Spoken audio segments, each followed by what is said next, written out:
Hey everyone, and welcome back to the channel. Today we're diving into a topic that affects millions of us: monitoring blood pressure at home. It's a fantastic tool for managing your health, but are you sure you're doing it right? It might sound simple, but there are some common pitfalls that can give you readings that are way off, causing unnecessary stress or a false sense of security.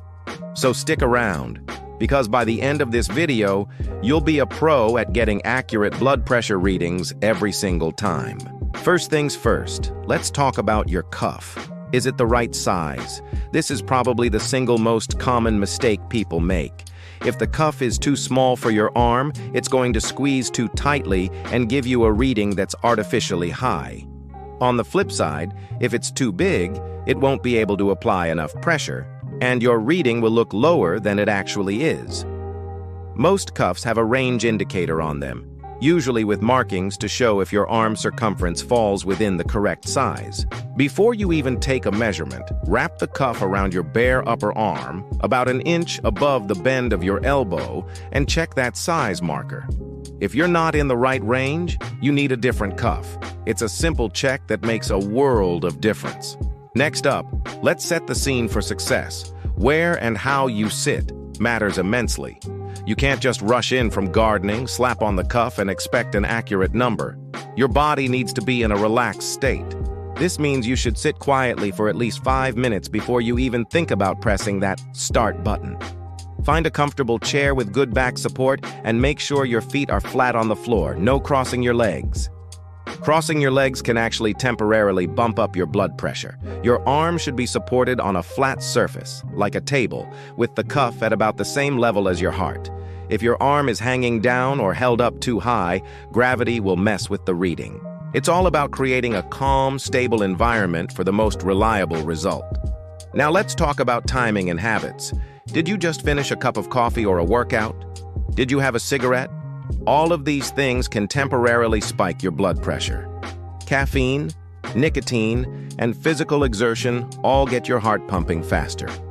If you measure your blood pressure within 30 minutes of any of these activities, the reading won't reflect your true resting state.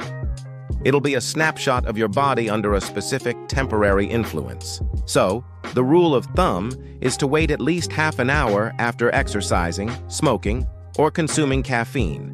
The same goes for eating a large meal. Give your body time to settle back to its baseline. This ensures the number you see is a true reflection of your everyday cardiovascular health, not just a reaction to your morning espresso. Another subtle but significant mistake is posture. We mentioned sitting with your back supported, but there's more to it. Slouching on the couch while you take your reading is a no-go. When you slouch, you're tensing your abdominal and back muscles, which can affect the pressure in your arteries. Sit up straight, but in a relaxed way. Don't be rigid. Think comfortably alert. Your arm position is also key. Make sure your arm is relaxed and supported, not tensed up. If you're holding your arm up yourself, those muscles are working, and that can skew the results. The goal is to be as still and relaxed as a statue, with your arm comfortably resting at heart level. It feels a bit formal, I know, but these little details are what separate a useless number from a valuable piece of health data. Let's also discuss the talking and moving trap. It's so tempting to chat with someone or scroll through your phone while the cuff is inflating. Don't do it. Talking, laughing, or any movement, even small ones like fidgeting, can cause fluctuations in your blood pressure. When the machine is working, your only job is to sit still and breathe normally. Think of it as a mini meditation session. The process only takes about a minute, so give it your full quiet attention.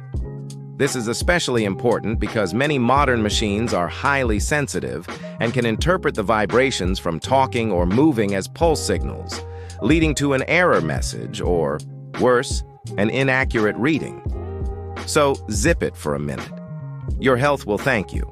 Another common issue is what's called white coat syndrome, but a home version of it. This is when you feel anxious or stressed just by the act of taking your blood pressure. You might worry about what the numbers will be, and that anxiety itself can raise your blood pressure. It's a frustrating cycle. One way to combat this is to make the process a routine, not an event. Don't just take one reading and fixate on it. The best practice is to take 2 or 3 readings, each about a minute apart, and then average them. The first reading is often the highest because of that initial bit of anxiety. By the second or third time, you're usually more relaxed, and the numbers become more consistent and representative. Consistency is your best friend when it comes to home monitoring. Taking your blood pressure at random times of the day will give you a chaotic and confusing set of data. Your blood pressure naturally fluctuates throughout the day. It's typically lower when you wake up and gradually rises, peaking in the afternoon. To get a meaningful pattern, you should measure it at the same time each day. A great routine is to take it in the morning before you've had breakfast or taken any medication, and again in the evening. By doing this consistently, you and your doctor can see a clear trend over time, which is much more valuable than a single isolated reading.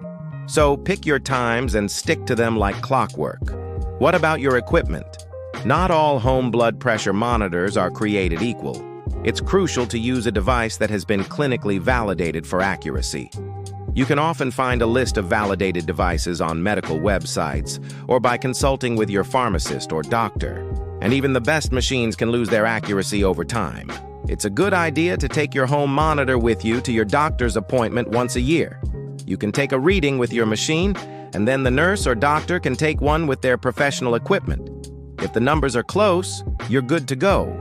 If they're significantly different, it might be time to recalibrate or replace your monitor. Think of it as a tune-up for a vital piece of your health toolkit. Finally, remember what you're measuring and why. Home blood pressure monitoring is a tool to gather data over time, not to self-diagnose or change your medication on your own. Keep a log of your readings, either in a notebook or using an app. Note the date, time, and the readings for both systolic and diastolic pressure. Bring this log to every doctor's appointment. This information is incredibly valuable for your healthcare provider to see the bigger picture of your cardiovascular health. They can see how your blood pressure trends, how it responds to lifestyle changes or medication, and make informed decisions about your care. Don't just focus on one high reading and panic. Look for the pattern over weeks and months, and always discuss the results with your doctor. They are your partner in this journey.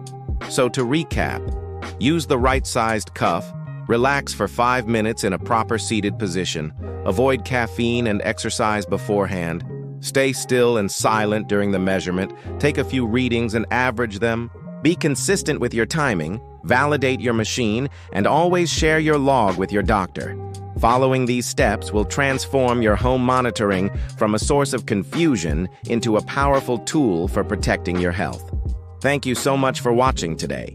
I hope these tips help you feel more confident and in control of your health monitoring. If you found this video helpful, please give it a thumbs up and consider subscribing for more content to help you live a healthier, happier life. Hit that notification bell so you don't miss our next video. Stay healthy, stay informed, and we'll see you in the next one.